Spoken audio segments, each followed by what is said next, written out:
Hello, I am a little free librarian for children, which really just means that I am an adult who gets to read, sort, and vet kids' books just about every day.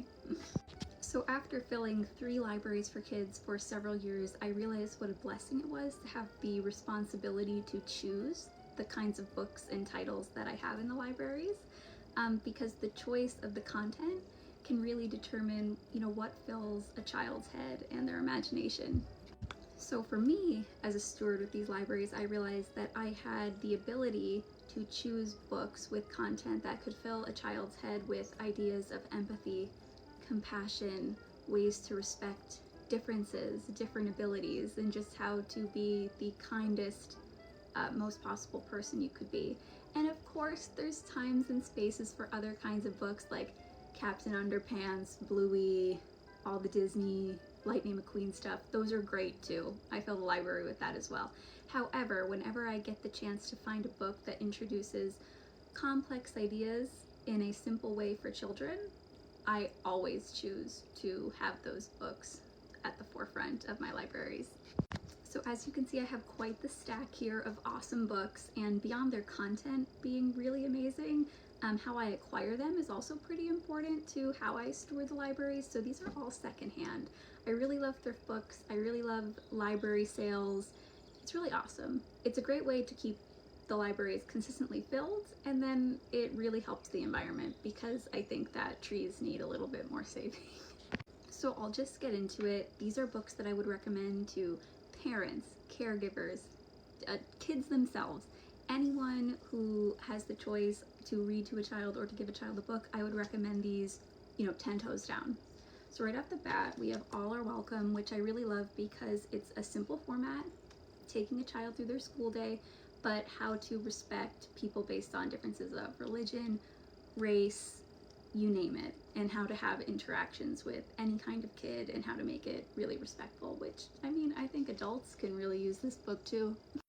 What I also love are the beautiful illustrations, and you could see all different types of children, all different kinds of representations on each and every page, and each page ends with All Are Welcome here. I love that kind of repetition. I think it's easy for kids to memorize, and it's something they can recall whenever they encounter someone who is a little bit different. Another one that I absolutely love is You, Me, and Empathy. Of course, empathy is a really complex idea. Again, many adults are still learning the gist of it. However, it presents it in a simple way that a child could understand. I really love this page about one day at school, this child was having fun. He asked a friend who was playing alone if he was okay. He says that he's sad. And then on the next page, they invite them to play in the sand, and that it gave the child a warm and fuzzy feeling inside.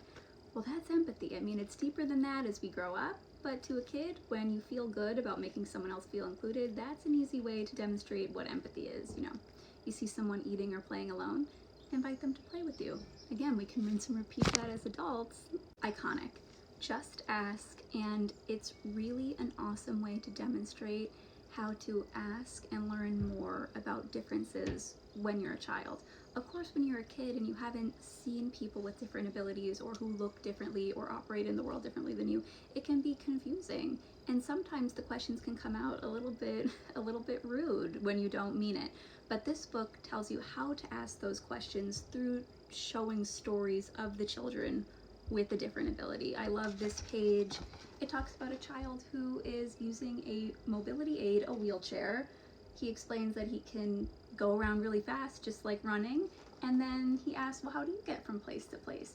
So seeing a beautiful visual illustration and how to ask those kinds of questions can really show a child that we're actually not so different at all. And these things that seem like big differences are pretty small, actually. And then it can help really open the circle of friends that children are open to meeting with and chatting with. And I really love this book so much. It really explains a lot of different abilities and how we can connect. I think that this book went pretty viral, The Invisible String. I think it's a cult classic, so of course I had to add it here. And it really just talks about how we're all connected by love. Friends who move away. I love that it also touches on grief, that yes, the invisible string does reach those who are in heaven. So it's a great book for people who are missing someone due to distance and people who are missing someone due to grief and loss. So it's a beautiful book. It's beautifully illustrated. That's also one of my prerequisites for a recommendation. I love if there is a beautiful visual to accompany the text because I think that it makes kids pay attention even more, of course. Now these books are kind of like a set. It's from the same series, I Am Human, I Am Love, I Am One. And these books really just beautifully demonstrate empathy, compassion, kindness, how all it takes is one person to make a change. I can't recommend this entire suite of books enough. Like, I think the whole set would really be ideal. For example, in I Am One, it says, I can light one candle and start leading the way. And I think that it's a good reminder that all you need is yourself to make a change, and if you can start, then other people will follow. I think that's great for peer pressure with children in school, or if you think, well, I'm just a kid or I'm just one person, but this really explains that all you need to be is one to take action for good. Can't recommend these enough. I'm going to read a few pages from I Am Love just because I think it's such a beautiful way to demonstrate empathy in a simple way. It says, when I see someone going through a storm, very easy to see, of hurt and unfairness, of anger and sadness when the sun disappears and the sky grows dark, again, a simple way for complex feelings, and I see their fear, I ask myself, what can I do to help the light back in? And I think that that's a really great way to introduce a child to empathy and problem solving, thinking of others. How can I help someone get the sunshine back? Which is a simple way to talk about sadness, and that's not as scary.